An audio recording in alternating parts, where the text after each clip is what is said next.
G'day, Ben from Melbourne here, and today I'm going to do a very late entry. Well, it's not a competition, but a stab at the world music tag.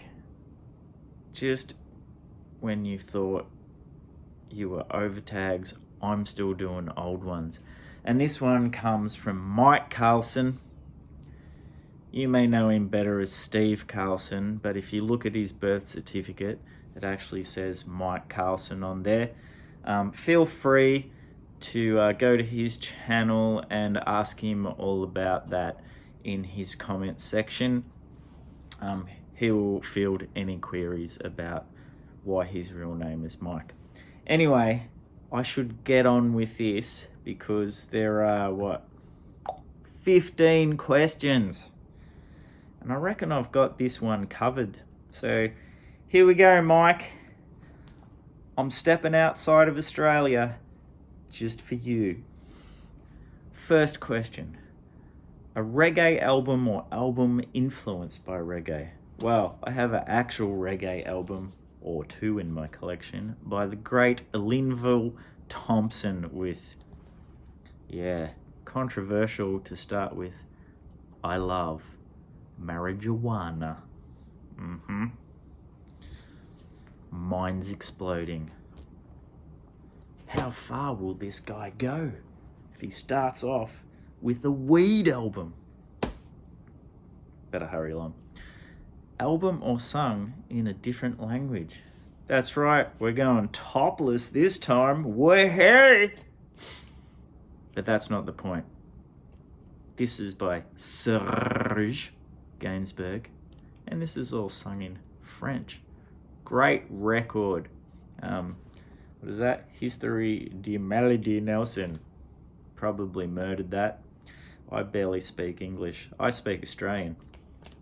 Great record, one of the best 60s bass sounds you'll ever hear too. Okay, I find this one problematic because it asks for a song or an album with a tribal beat. Now, I don't know what a tribal beat is, but I know what a big beat is. I know what a hip-hop beat is. I know what freak beat is. And I know what Afro beat is. So I'm going to go with Afro beat with the man who invented the Afro beat, Tony Allen. And of course, he has always been associated for a long time with his brilliant work on Fela Kuti albums. This is Open and Close. He was part of that fantastic Fela Kuti band called the Africa 70, often compared to the African version of some of those great James Brown bands as well. But check out Tony Allen's playing, all those amazing polyrhythmic drum beats, along with a whole awesome percussion section as well. This shit rocks, baby, in a non-rock kind of way. Speaking of which, why is it called world music? It's all part of the world. Rock music's part of the world. I don't know. Is it the new world? No, that's America. Getting a bit sidetracked. Right. Album from the Far East. Could mean anything. But I'm going to go with two compilations. Those Shocking, Shaking Days. This is a compilation of all Indonesian bands. Indonesian hard psychedelic progressive rock and funk from 1970 to 78. And this is a shed burner, baby. And the other one from the so-called Far East, Tie-Dye. So this is all Thai bands. Called, this is, I will not say this right, but this is called Tie-Dye, the heavier side of the Luck Fung Underground, which is spelt like that. And they're all the bands. And this is some good shiznit as well. Next, an album that uses the sitar. Have I missed one? No? I just got them the wrong way around. You can't get more sitar-centric than Ravi of the Shankanator. That's right, the one and only. You all know him, because you're all showing Beatles constantly on your channels. Next, album from Scandinavia. Well, I'm going to go with, what is that place called? Sweden. With Dungen. Modern psych band. Do you say it Dungen? I hope so, because it sounds a lot better than if you said Dungan. Great band. Heap of good records too, if you like your psych. Album from or influenced by Africa. Well, this is an African artist called Chrissy Zebitembo, and the Ngozi family, called My Ancestors. If you like your guitar with maximum fuzz and Hendrix style over the top of some of those groovy, funky African rhythms, this is for you. Right, album from Australia. Oh shit, what will I choose? This is really difficult. How about the Saints? Album from South America or music inspired by the continent? Well, Brazil's own Os Mutantes. This is some wild 60s Brazilian influenced garage rock. Strange but great record. What else?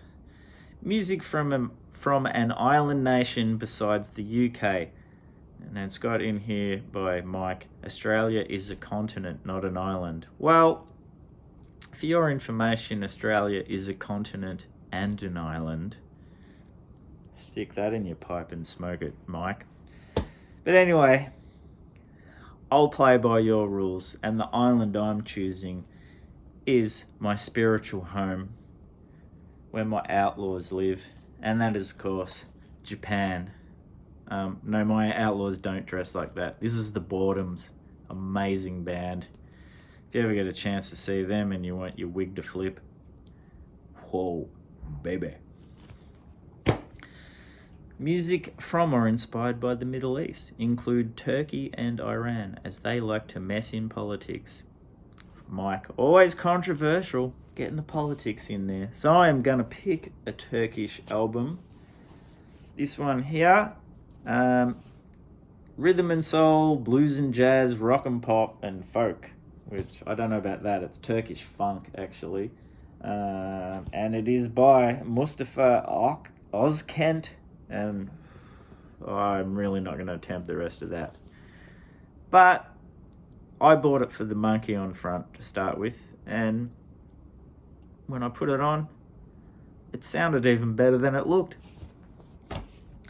Okay, music from a very cold country. Don't think you get much colder than Iceland. I actually bought this in Iceland. This is some Icelandic jazz, and it's kind of the spacious, free, but not as skronky, spiritual jazz with a little bit of Iceland twist. Good stuff. We're really getting towards the end. A garage rock country. I would love to move to that country if there was a garage rock country. Garage rock album from a different country. I'm going to choose The Anomalies. This is a freaking corker. These dudes are from the Netherlands. They got 3-4 records out. They're all bangers. Get them. Okay, a favourite album from another country excluding US, UK and Canada. Isn't what this is, the whole thing's been about, Mike? What kind of question's that? But again, I'll do it your way. Kadima, which are a Swiss band. This is more of a compilation. It's the complete collection of them live at Sunset Studios, and then live at Sunset Studios outtakes, I believe, for an album that may not have ever been released. And then there's a third disc of previously unreleased stuff. And this come out on the mighty Castleface Records, run by John Dwyer of the OCs, so this shit's going to be good. Last album. A title or group whose name is hard to pronounce. Now, I say this, I'm sure, wrong every time. And even that album title is tough. And that is the wonderful Blixa Bargeld's band. Here we go. Close your ears if you're easily offended by bad pronunciation. Einstein Neubauten and their record Alles Weiter Orphan. Did I get it right? 9. That's it. If you have any questions, go bother Mike Carlson on the Steve Carlson channel. See you in the next one.